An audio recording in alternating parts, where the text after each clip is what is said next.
Okay, so welcome back everybody. Today we're beginning the 33rd chapter. We concluded in the last class the 32nd. That's in the original text, page 82. Towards the end of the page, Perek Lamed Gimel. And then you have it in the corresponding English text as well. So we begin the Perek with the Eid Zeis, Tiyas Simchas HaNefesh HaAmitis. And the Alter Rebbe begins, additional to this, there would be the true elation of the soul.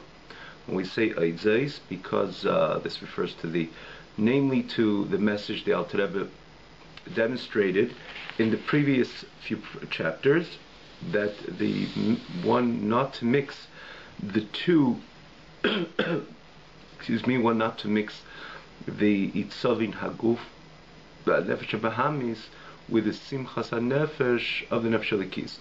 Not to mix the sadness, the bitterness, which should come, and does come, as a result of the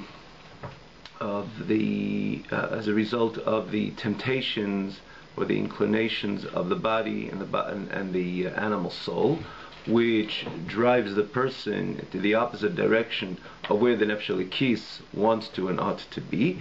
So there, the Alter Rebbe explains there that even though there is reason to be saddened by or bitter, even Lashon Alter Rebbe there, the difference Itzavin or Meridus, basically to bring down the spirit of the Nefesh Bahamis, it's important to evoke with oneself a sense of bitterness, like David HaMelech himself, when he wrote in the famous kapitel, when he said the famous kapitel of Perek Nun Aleph, this famous chapter in Tehillim, the 51st chapter, he says, Leib nishbar v'nitke, elikim lev nivzeh. There is a Aveda, there's a certain Aveda which one demonstrates or arouses within himself a broken heart, a broken spirit. This in itself brings down the forces on high of the nefesh, of the impure forces on high, which are the counterpart of the nefesh bahamis, the animal soul, and the Yetzer Hara down here in this realm, in this world, and again the particular nefesh bahamis within the Yid.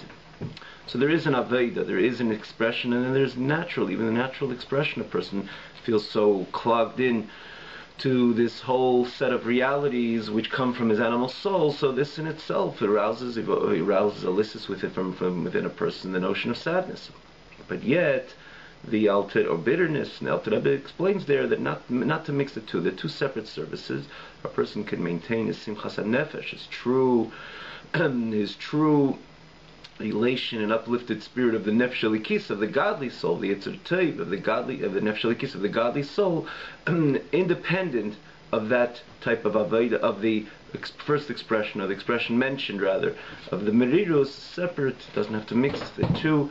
He can exercise a total elation, appreciation, elation, ecstasy of the soul, expression of ecstasy of the soul, the sensation of the Nefesh Elikis, the fact that it has the ability to connect to HaKadosh Baruch Hu whenever he wants to connect to HaKadosh Baruch Hu, which is naturally by learning Torah and doing mitzvahs. He can return. Alter Rebbe explained the notion of tshuva, ma'asim tov, in the literal meaning, if tshuva, repentance and good deeds. Alter Rebbe says in tshuva, in the Pirush, one of the explanation what Alter Rebbe introduces is tshuva, that the person has the ability to constantly lashuv el Hashem, to return to his source, to return to his own root, which is HaKadosh Baruch Hu himself, via learning Torah, via mitzvahs, and the person could reunite with an absolute unity with his Creator any moment of the day, and therefore that itself gives so much room that the person could rejoice literally on a constant basis, have a Simchas HaNefesh, a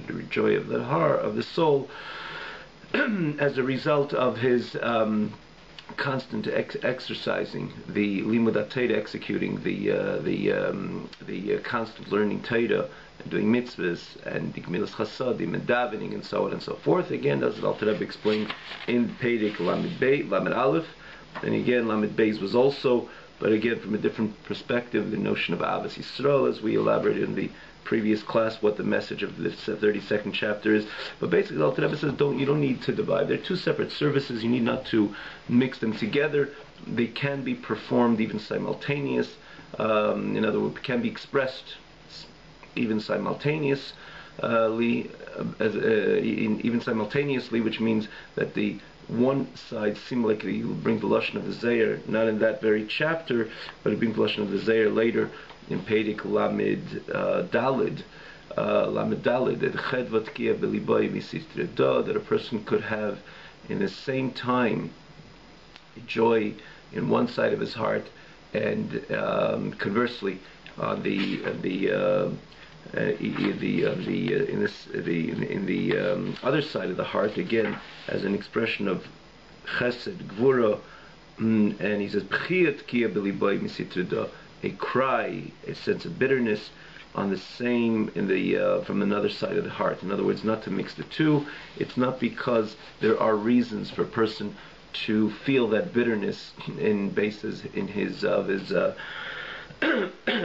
confinement, his incarceration in the animalistic boundaries, or the animal soul, within the animal soul, which it constantly sends signals for the person to express himself animalistically, but yet a person has to know that he has the ability to stand on high with a true sense of contentment, joy, elation, and uplifted beat and uplifted spirit associated with the Nefesh Elikis, because he, in a constant basis, he could unite with Avinu Shebashamayim, with his father, which in this case is more than that, the Sherush Makeh, the source and the root of his own nefesh, like a child. Alter Rebbe gives a mashal, like a prince which goes into captivity, and he has and as a result, he lives a different lifestyle than he lived in the palace of a king, and as a result, it's not only physically taken away from one place to the other, it's a different spirit which exists in the palace of the king, as opposed to where he ended up to among his captures. And then like he says, Teichen bebeis asurim, he's doing these very much inferior jobs in his state of incarceration. He's involved in inferiority. He's involved in things which are lowly. He's involved with things which are even unclean. But yet, when he is, the greatest simcha is when he could reunite with his father, with his king, with a king, back into the palace, and back into the palace ambiance, back into the palace, whatever the spirit of the palace, the spirit of his king. There's an Ein Lach Simcha Gdela Mizu. There's no greater joy, and obviously this is a mashal, this is a parable, and the message is very clear. We come down into before the neshama shenasat b'taheda. The neshama before it came down is pure because it was one with its creator, with the makir, the source of tara, the source of kedusha. It was one with its source, with its root, with the HaKadosh Baruch Hu himself. The neshama is a chelik of kamim al mamash. It's part of HaKadosh Baruch Hu, and therefore, if it's part of HaKadosh Baruch Hu, everything about it is toyer and kodesh, pure and divine. And then HaKadosh Baruch Hu sends down the neshama into a body, and then in this body ends up in Elam Hazeh, or as part of the body is born into Elam Hazeh, into this physical world. And then there's other, and if a person doesn't lose his focus, the Nefesh Bahamis, the animal soul, starts sending its message, capturing, right, to keep the example, the mashal and nimshal alike, capturing the Nefesh Elikis, introduces it to a total new set of lifestyle, very animalistic, very in stark contrast to the mever nature of the neshama itself. And so this is in Shimon, it's in captivity, it's in incarceration. And the more the person deviates, the more he gets involved from his mandate and focus of mandate of why he's here for, the more he gets involved in the animalistic and the bodily and so on. And then it's not a pretty picture. So the greatest, so this is the tshuva ma'asim tovim, that the yid could ultimately, with his own decision, tshuva loshuv, to turn to HaKadosh Baruch Hu and return to HaKadosh Baruch Hu, like it says, Baruch Toshav Elikim Asher Nasana, which usually this pasuk is referred to the state of the yid after 120, after he leaves this world. But we need not to wait till then. It could be exercised on any given moment. A person could yank away from this which he's accustomed to, or he's the animalistic desires and pleasures which he's involved with, and open a Gemara and start learning Torah, davening, and Gemilas Chasadim, and Tzedakah. With this Tashuv, he's reuniting. It's like the prince coming back into reuniting with his father, the king, entering into the spirit, the ambiance of the palace, which is again kedusha and tara, holiness and purity, and this in itself is so much reason to be mesameach, to rejoice. So despite my neshama is invested rather in a goof and a body and whatever the package, again with bodily desires and temptations and so on, and which could and should arouse within me, evoke within me a sense of bitterness because of the state of incarceration. Nonetheless, it can be simchas nefesh. There should be simchas nefesh. There's so much reason why to rejoice, because I can, at any given moment, at all times, I could reunite with my source, my root, which is HaKadosh Baruch Hu himself. So this is what Alter Rebbe begins this Perek Oidzes. I want to introduce to you another state of simchas nefesh, and he says simchas nefesh ha'amitis. This is a true, genuine simchas nefesh, joy and elation of the soul. What is the Alter Rebbe going to explain over here? So the Alter Rebbe, basically, the message of Alter Rebbe, will try to say this orally, is that so before we start with the message, the Alter Rebbe says, "Ubefrat," particularly, when he sees, when he senses, at times, that the soul needs clarity. L'zachar means to refine, but again to crystallize, to bring clarity to, ulaha'ira, and to illuminate the simchas livav with hearty joy, literal translation, which means that at times the person himself feels there's a certain sense of unclarity, inclarity. There's a certain sense of ambiguity within himself. There's a felt klurkeit. There's missing clarity in his focus, in his approach to his godly mandate, and therefore the situation needs to be his state needs to be clarified. It needs to be crystallized. It needs to be lit up. It needs to light up. So this following the subsequent message of the Alter Rebbe will ultimately bring simchas hanefesh amitis, true soul joy, which will ultimately bring that very clarity and lighten up the neshama b'simchas levav, with a hearty joy. And what is it? So the Alter Rebbe is going to explain over here, basically, just again in brief. I'll try to say this orally, but the Alter Rebbe basically is saying that based on this which he explained, and with much expansion in the chapters Chaf and Chaf Aleph, 20 and 21, because we're holding Lamed Gimel, naturally a 33rd chapter, we naturally went through 20 and 21. It's recorded one in learning this Perek, in trying to ultimately have the maximum appreciation of the message of the Alter Rebbe. It's definitely highly suggestible to go back to those chapters. You can find them on this very website. There's a link, Tanya online, but even in this link, rather, Tanya on this very website. But you have to just comb through to get back to Chaf and Chafal. But an easier way is to go to the TanyaOnline.com, which is a separate. These very classes recorded with this with Kosher Tube, the same recording, but it's placed in a very organized fashion, as we mentioned in the past. We try to repeat it for those who are newcomers over here and joining the first time. So again, you could find these very classes on TanyaOnline.com, and the advantage is simply it's easy. It's very organized, and it's organized in a way that you can easily locate any of the previous classes. And even again, many chapters are divided into a number of classes, but again, just scroll down the left bar and you can find it easily.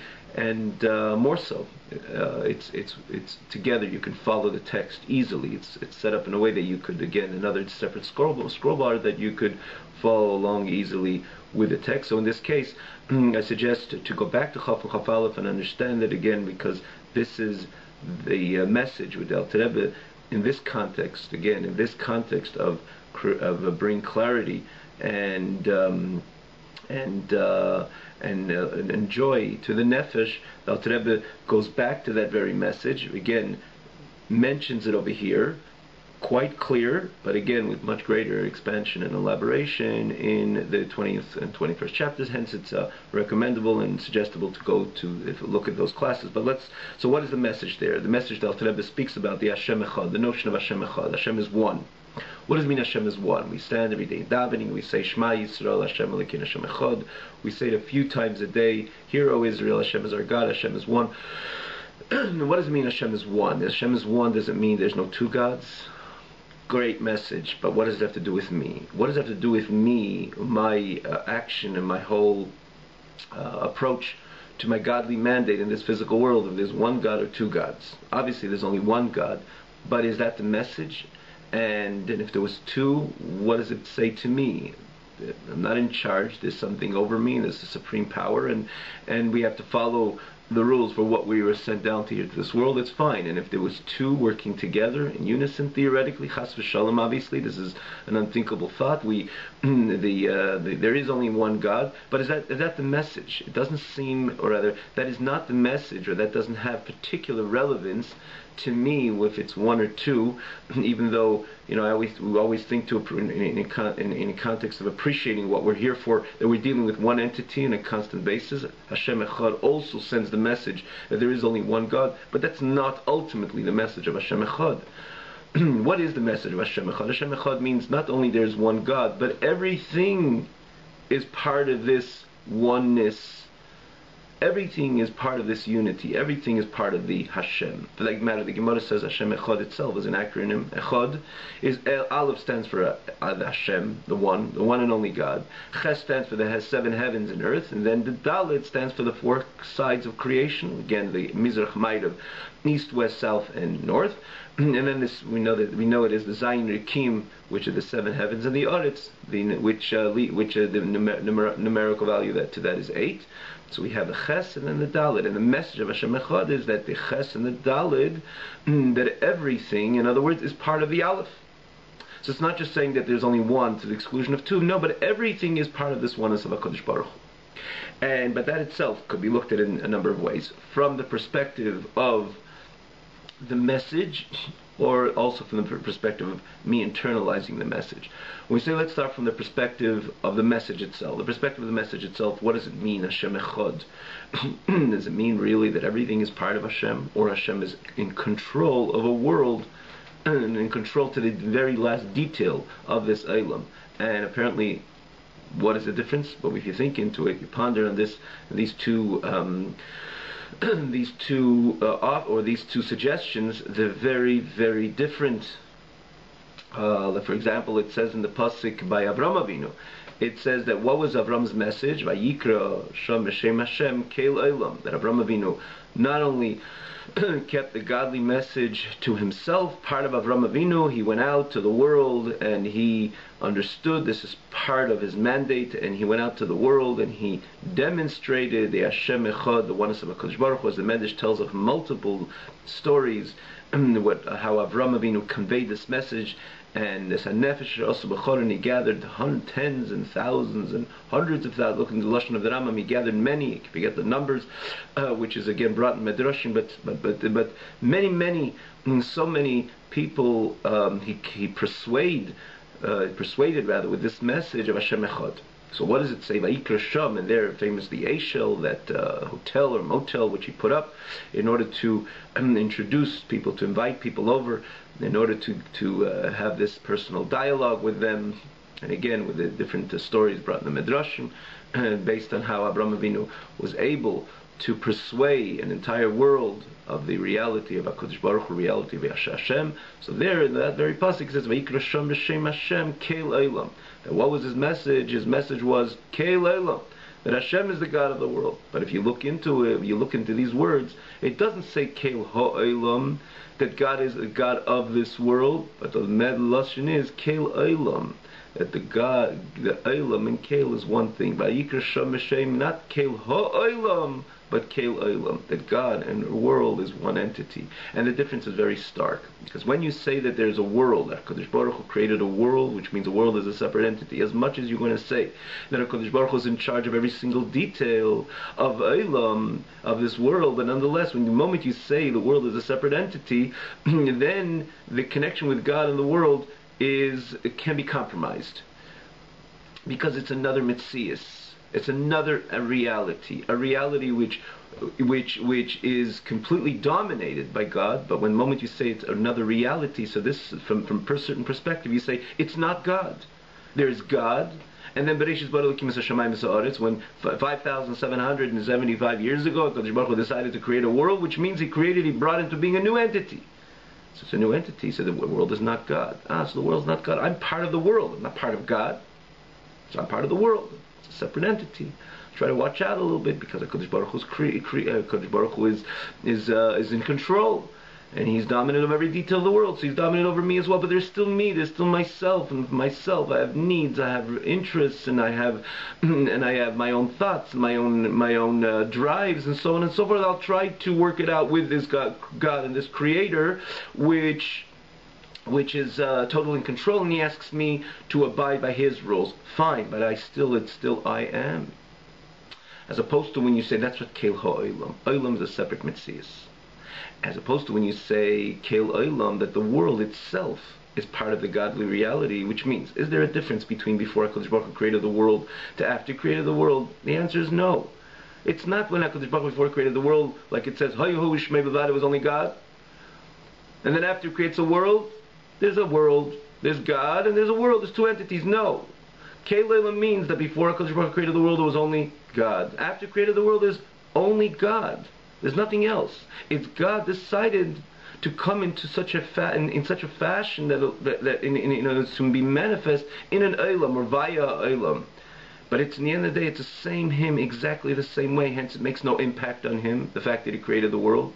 In a way, not to say not in a negative way. It means say it's not that He doesn't care.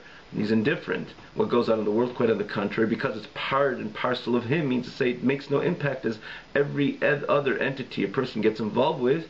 He's always impacted. And if He's impacted, to some degree, it's a mitzias by Him, so it limits Him in order. So therefore, the domination over the other entity is kind of limited. And let me just try to give it a little example. You're an employer. You have many employees. Now, to hire and fire usually it doesn't go through one second and the next. You could be in charge, but nonetheless, for example, to fire somebody, you have to call a board meeting, you have to give reasons, good enough reasons why to fire. In the end, because you have the final word, so you could, for example, fire the other party, your employee. So first of all, even in that way, in that way, you're in charge, and you could ultimately fire. But the fact that you're in charge doesn't mean that the other person didn't make an impact in your life. It made an impact. You lost probably some sleep over it. You lost probably some of your concentration, even though you're fully in charge. But nonetheless, the fact that there's another party in your life inevitably limits you and your connection with it. He's not an extension of you. He's another mitzius. And it's another mitzius. Every other entity makes an impact. Even in something which you're not dealing with another person, another personality. You built a building. Everything went smooth, relatively, right? Everything went smooth. You built it, no complications. You can never say that the person before you built the building and after you built the building is the same. It makes an impact. Means to say you're not free as the same. You're not the same before you built the building and after you built the building. It made an impact to you. So it limited you, because it's another entity. But even you're dealing with other personalities, which then for sure you're limited, because it's another mind, another person, another personality. So you might be in charge, he's your employee, but nonetheless you can't say that it makes no impact because I'm the boss. It doesn't work that way. But even more so, in the very example, what if you don't have to call a meeting? You don't have to give enough reasons why you want to fire the other person within a split second. Theoretically, in a split second you could hire and fire. In a split second. So there, the other person makes less impact on you, because his whole being part of your life is based on your decision. And in 1 second you could fire him. Fine. then he makes less impact on you. But you cannot say he makes no impact on you, because he's a different entity, and he came into your life in a different entity. Before it was only you, and when your business expanded, you were able to hire employees. There's you and your employees, if you like it or not. Even you're full in charge, full control. With 1 second, you can tell the person, take your slip and leave. In the end of the day, you're not the same prior to this person coming into your life and after this person coming into your life. So it limits you because it's a separate entity. It's not an extension of you. It's not you before you're expressing yourself one way prior to introducing an employee in your life. And when the employee comes in your life, it's part of an extension of you, meaning that the employer is like your hand. It's not like your hand. Your hand is part of you. That is another entity. So the same thing when you say it with HaKadosh Baruch Hu. If the world is a separate entity, then to some degree you can say, well, it's a separate entity, so HaKadosh Baruch Hu is not the same prior to creation, after creation. Before it was only him, and then there's two entities. First of all, there's two entities, as opposed to before there was one. And then because it's a separate entity, so like any other separate entity, makes some type of impact and it's a great change as opposed to the way it was before. You brought the other entity into your life. And so to say with HaKadosh Baruch Hu, if the Olam is a separate entity, so you can't say that it's exactly the same. Again, namely, before it's two entities, and before it was one, now it's two. And this is what we say every single day in davening. Actually, before we start the formal prayer, the formal Haidur, Baruch Shamar, we say, Ato Achalei Nivra Elam, Ato Mishnivra Elam. That just like before creation, what was there? Only God. What is now there? Only God. The fact that you see an Elam is just an extension of HaKadosh Baruch Hu. It's the way God himself decided to manifest himself in a different way, but it does not. There's no two entities. It's not that there's an Olam and David just Kael Ha-Olam. The Olam and Kael is one entity. Hence the difference is even revolutionary between the two, because this is all the same God. Nothing has changed from the perspective of God. It's just he decided to garment and to invest himself in a different facade, but it's all the same. It's just an extension of him. It's not another entity, hence it makes no impact on him. And when we say makes no impact, quite on the contrary, if you think about it, quite on the contrary, it makes no impact on him means to say his domination, his rulership, his domination, his being completely fully in control is uncompromised, it's unlimited, it's absolute, because this is part of him. For example, you're much more in control of your own hand than of an employee, even though the employee must, or even a maid servant or a maid or a servant, for example, which stands always there, more than an employee from a certain perspective and point of view, stands always there to serve the master. But you can't say you're in control of him the same way you're in control of your own hand. Your hand is part of you, and he is not part of you. He's not an extension of you. He's a separate entity. So when we say HaKadosh Baruch Hu is not impacted, it means to say that the control is absolute, because this is all part of him. So obviously the Eibishter Hashem remains a Meishel v'Sheilet over creation, but it's not something else. This is all again part of HaKadosh Baruch Hu. That's what we say, Atu Achalei Nivra Elam. Just like before 5,775 years. What was in this room? There was no room, right? What was there? God. Now that it becomes a room, so what is it? There's a room, there's space, and we're part of a new reality where HaKadosh Baruch Hu decided to invest himself or become manifest via the notion of Olam, which again is generally described as Zman U'Mokim, time and place. Before HaKadosh Baruch Hu created the world, there was no time, there was no place, which is something very difficult to adequately comprehend and perceive, because we're part of this texture of time and place. Right? What does it mean that the clock wasn't ticking 5,770 years? What just wasn't ticking? The answer wasn't ticking. There was not only no clock, the whole phenomenon of time is a creation. Place is a creation. It wasn't just an empty world. There was no world. There was nothing as no thing at all. Can we adequately appreciate it, perceive this? Obviously not, because we're part of it. But that's how it was. There was only God. Now that HaKadosh Baruch Hu decided to create the world, it's not an illusion. Namely because it says in Torah so. Torah says that there's a heaven, there's an earth. So it's certainly not an illusion. It's a fact. Because Baruch Hu created the world, and the world is comprised from time and space. But it's just the way that Kadosh Baruch Hu decided to come into BAYT and invest himself with this garment of time and space, which didn't exist before. but it's the same HaKadosh Baruch Hu. So what is here right now in this very, very room? It's the same energy, godly energy of the before HaKadosh Baruch Hu created the world, where there was no room, there was only God. Obviously, if you think about it deep enough, Chapta Shrek, it gives a little bit of a tzita, like a pachad, a fear and awe, and that's the point, that there's nothing changed. So Kadosh Baruch Hu b'chvei devatzmi, with His glory, with His, in essence, is just right over here in this very same spot where me or you are sitting at this very time, exactly the same way. There's nothing has changed. It's the same reality. It's the same God. So on one hand, it brings a pachad and a yira, a awe and a fear, but on the other hand, it brings a certain comfort that there's nothing, wherever you are in this entire world, in every state, in every moment, it is. What would you feel before creation? A state before creation, 5,776 years ago. It wasn't years then before years began. But let's just use the example. What would you feel? You feel completely. There wouldn't be no you, because there was no you. There was no creation of man, because man is part of creation. There was no creation, so there was no man. But think about it again conceptually. If you were in that reality, you'd be completely with greatest comfort. For that matter, greatest joy. You're completely surrounded by, or part and parcel of, the infinite godly reality.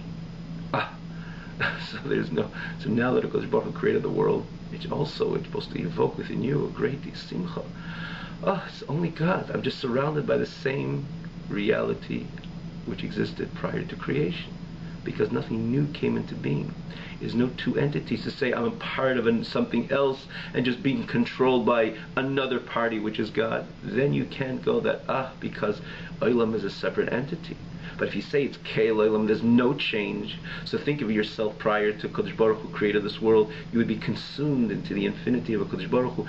Similarly now, conceptually we are part of this, part and parcel of the HaKadosh Baruch Hu. And it doesn't matter where we are. If we're in shul, we're on the street, we're across the world, because the Olam itself is just an extension. It's part of HaKadosh Baruch Hu in exactly the same way before HaKadosh Baruch Hu created the world. Exactly the same way, when His whole infinite, His glory, His infinite glory, in essence, that's the only thing existed. And the same thing in the same exact fashion. HaKadosh Baruch Hu was here and now in exactly the same way. So this in itself obviously brings simchas hanefesh amiti, true elation and joy. Now, it takes a moment to ponder on this reality. This is again the second idea, because when you think about Hashem Echad, obviously, like in the broader scope, there could be a person sitting in a shul screaming Hashem Echad and then closing the siddur and walking outside and not necessarily living the Hashem Echad. Right? Hashem is one, and then eventually there's also me, and then I have my own desires, and so on and so forth. Which is again the point of not only just saying the word lip service, pondering of this reality, but like the Gemara says, Gamba pumachtar terachmone karya. To some degree, it's a little part of our story, perhaps microcosmically, but it's a bit of a part of our story as well. What does the Gemara say? That a ganov, even a thief, in the middle of his machtarta, which means is in the tunnel that he dug in order to get into the other one person's property, he's calling, he feels he's inching his way in, and he realizes he's coming to a moment that he can be caught, and it can be destructive for him. So he turns to HaKadosh Baruch Hu, says, God, help me in this very last final steps, in order to be successful. And it's such an oxymoron, it's such a contradiction in term. Firstly, Hashem says, do not steal. Point blank, Hashem says, do not steal. So you're calling upon a God, and he believes in God, because he's calling upon God. He's not joking, certainly not those times, not that time, and he's not making, there's no mockery at those points, right? He's really calling to God. But he doesn't see the contradiction. God is telling him, do not steal. In the same token, he's still calling God to ask him to be successful in this very theft, very experience of stealing. So there's obviously a contradiction, but additional to that, because if he's God, so he's a zon, a mefadnis lakel, b'chein, b'chesed, b'rachmin. He sustains everything, the entire world, and all the billions of people in the world, including himself. And he does it with grace and kindness and compassion and so on. And this is part of we say these words in every day, a few times a day, or at least once a day, or a few times a week, which is again in the context of benching, but we say it all along, davening and Hashem is constantly providing for us. If He's God and He does that and He's capable of doing that, so what do you need to steal for? So this is the Gemara says, and the whole reason is, it's not that he doesn't believe in God, like we said, he does believe in God. But the thing is, the problem is it just remains ambiguous. There's no clarity in that message of God, please, because if He's God, it just stands in the whole godly notion stands in such an abstract fashion, in a way that He can do contrary to the godly desire, and He doesn't find it contradicting in calling upon God. And He doesn't find that there's a contradiction. Had He found there's a contradiction, obviously He would stop. He would turn back. But He doesn't turn back. And He's asking God that, no, I'm inching my way in, and this is the time that I need you. So this is, again, the Gemara says it's because the godly reality didn't penetrate His conscious mind. And that is very important also. That's why, and again, perhaps this is, at least subtly, the story of many of us, at least, that not exactly in that stark fashion, as the example the Gemara gives, but in other ways, we say Hashem Echad, and the moment our hands come off our eyes, it's a different reality, and therefore everything, like everything else, it demands to ponder. Shema Yisrael means, hear, O Israel, hear, understand, ponder on this, meditate and ponder, take a few moments, take a few seconds at least, and realize this Hashem Echad, the message of Hashem Echad. And when you realize it, especially with the way the Alter Rebbe explains over here, based on the that it's in the end of the day the same reality. Wouldn't it bring additional to the Yira, together with the Yira, Pachad, awe and fear? Oh, Hashem's here, and nothing has changed. Nothing has come into being. Nothing has changed. It's all part of the godly reality. But in this context, also it brings simchas nefesh, joy and elevation, and a sense of expression of it's a sensational expression, a sensational feeling. And a feeling of sensation and ecstasy, that I say I'm able to uplift my soul, uplift my conscious mind in my service to God, to be able to overcome any obstacle, any challenge, because I'm part of the godly reality. I'm connected because nothing has changed as a result of creation. So this is the message again. Alter Rebbe is trying to convey over here that the person Azai will read a few lines over here. Yamik machshavtei. Then, as such, he will profoundly invest his thoughts. And to illustrate with his intellect and understanding in Yechudi's Baruch Ha'amiti, the true notion of Hashem Echad, the oneness, the unity of Hashem. Because Baruch fills all the worlds, the supreme world, the inferior worlds. And then again, we know, as we mentioned this many times, the idea brought in many places, even not even in Kabbalah, but the Chaim bring them in many places. Chaim mentions it, but again, just not even to mention, because it's mentioned so many places about the different Eilim Esalyanim, which allowed the godly energy to evolve and create one world, and again evolve to another till this physical world, which is the ultimate purpose of creation, to come into being. Again, we're not going to go into it now, as we have explained this in the past, pointed this out in the past. So how, and in this case, in this context, the Yichud of HaKadosh Baruch Hu, the oneness of HaKadosh Baruch Hu, HaKadosh Baruch Hu Memale Kol Almin, He fills all the worlds, the superior and the inferior. HaKadosh Baruch Hu fills even this physical world, is full, is all part of the Hashem Echad. Everything is totally insignificant. But again, not insignificant that he's careless about it. It means to say it doesn't have an impact. And because it doesn't have an impact, that itself says how much he's fully in control, and therefore if he cares, he's there right away.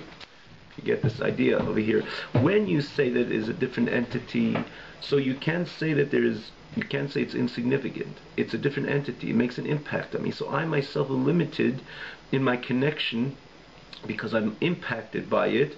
So I myself am limited how much I have control over this other party. Like the example we said, the fact that the other employee impacts me, so I have less control because he is another entity in my life. I ultimately could hire and fire within a second, but I don't have complete control to say I'm exactly the same prior to me hiring him and post me hiring him. because he's not an extension of me. So when we say Kula Kamei Kelach Hashiv, to stay focused on this message, it's insignificant like about Kodesh Baruch Hu, not this insignificant, meaning to say that Kodesh Baruch Hu doesn't care what happens in all of Eilim and all the worlds, nor in this physical world, which we are here at this time. As an example. Just quite on the contrary, because it doesn't make an impact on him, it's insignificant in the context that it's not a new reality to say that as it worked by anybody else, or at any given example that another party makes an impact on you. Hence you're limited, it limits you, hence you're limited in the control or in the details, the controlling details of the other party, or the control of the details of the other party. This is what he says. Because it's not a separate entity, so everything is insignificant. Means to say, made no impact on him. Hence, it's part of him. It's part of him. So obviously, when he cares, it's right there, and obviously he cares.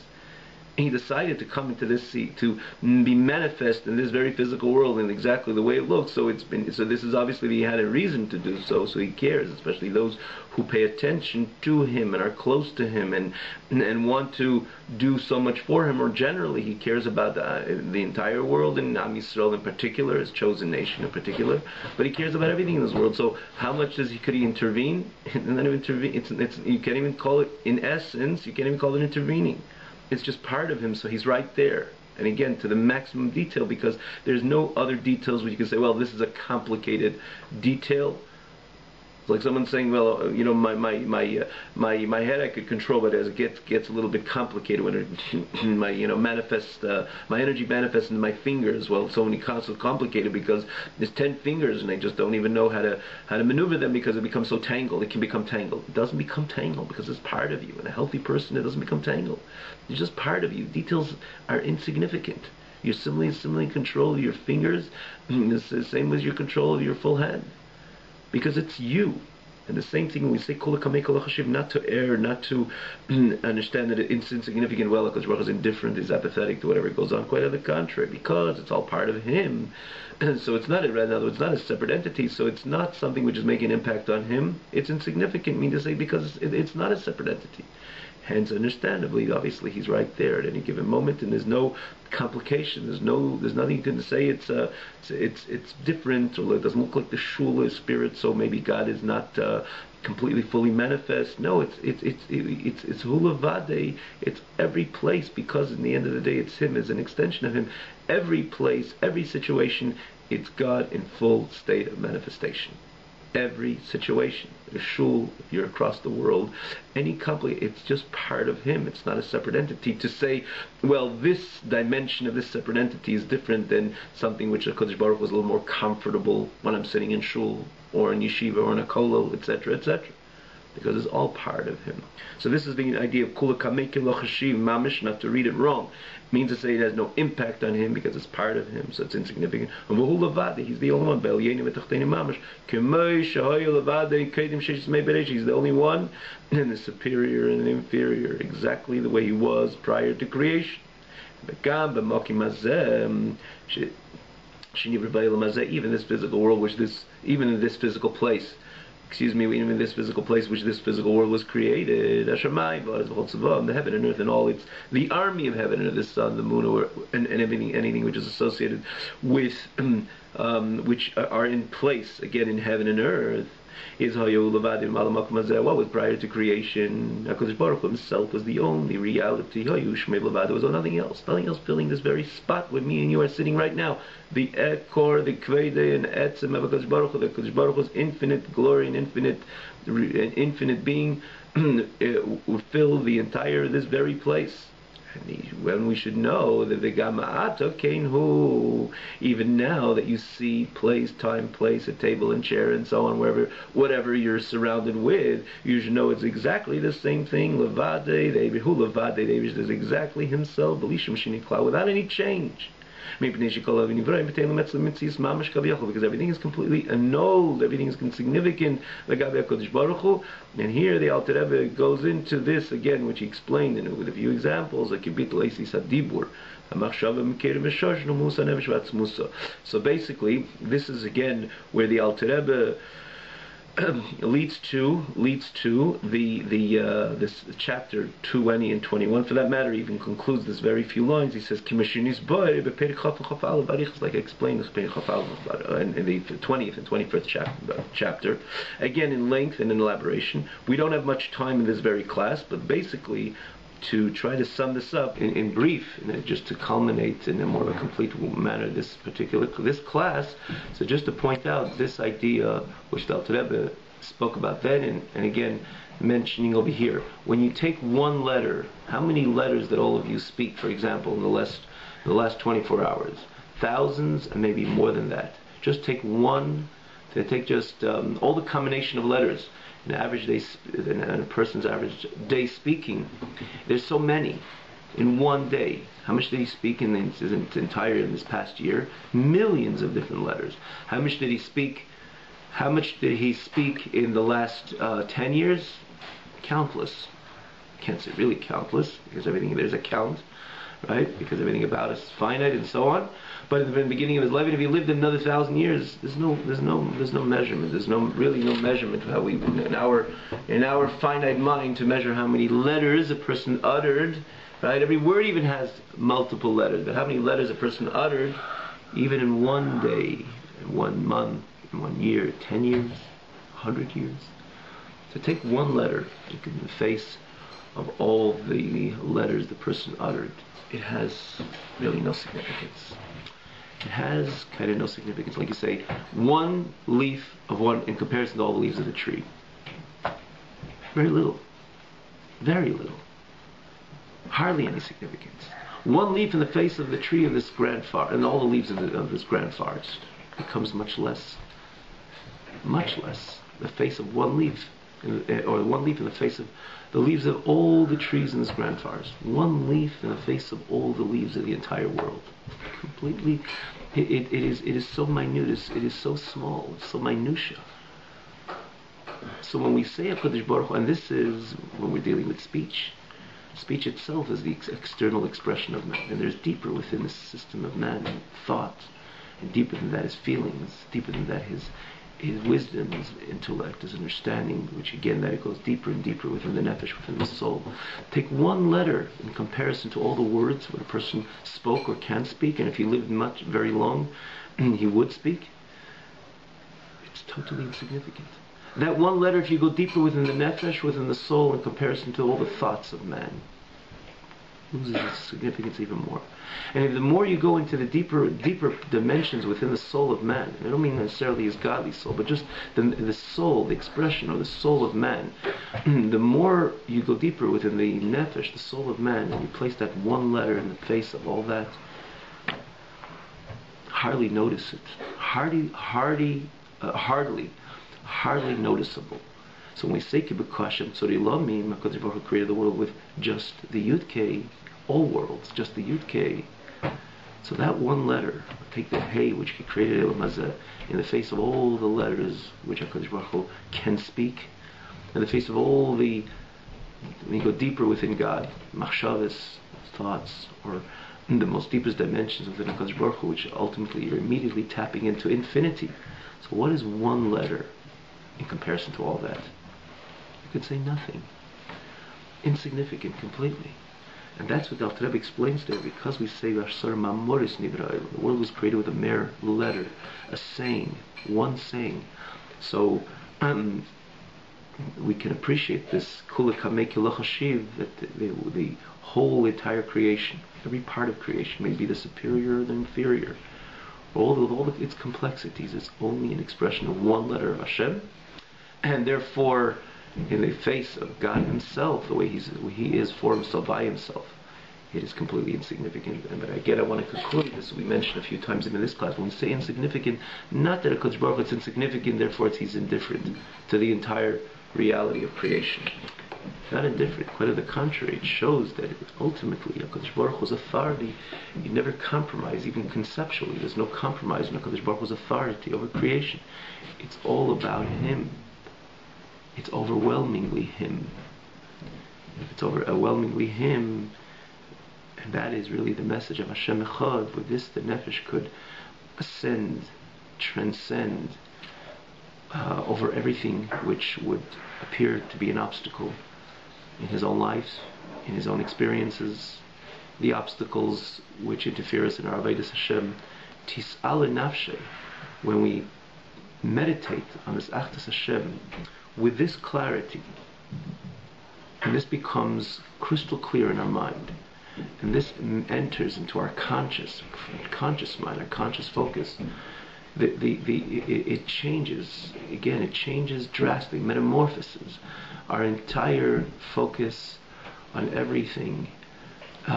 This gives us the ability to elevate ourselves, to ascend, to transcend, and focus on this which is important, and this is which we were sent here for.